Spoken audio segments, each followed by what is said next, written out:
I get this question a lot and I have a couple minutes to answer it, so I'm going to go over candy basics. If you want to get started doing candy, what do you need?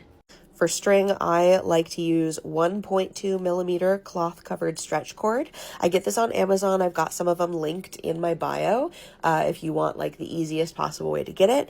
But otherwise, if you don't want 1.2 millimeter or you want to get your string somewhere else, my best recommendation is to get cloth covered stretch cord somewhere between 0.8 millimeters and 1.2 millimeters.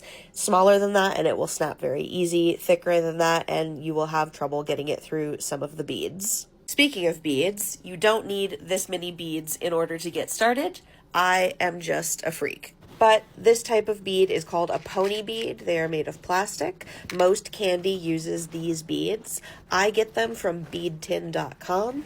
If you don't want to get them online, I believe they have them at Walmart and Michael's. And then finally, I recommend either getting some fancy little special beads or getting letter beads so that you can write out little words and phrases.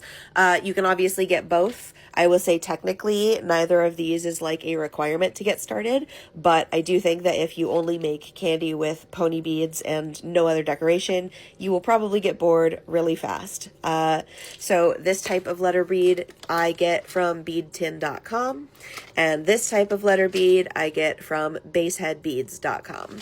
And these cutie little beads here that I was showing you here are also from Basehead Beads. Almost forgot, if you use code moodcandy15 on baseheadbeads.com, you get 15% off, and I get a little 10% bump that goes towards, you guessed it, more beads. There is a whole bunch of other stuff where you can get very, very fancy, but I will say those are the basics that you need to get started.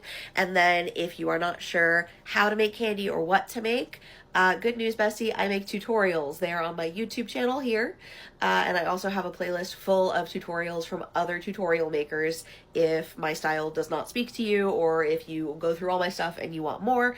All of that, totally fine. There are a lot of tutorials on YouTube.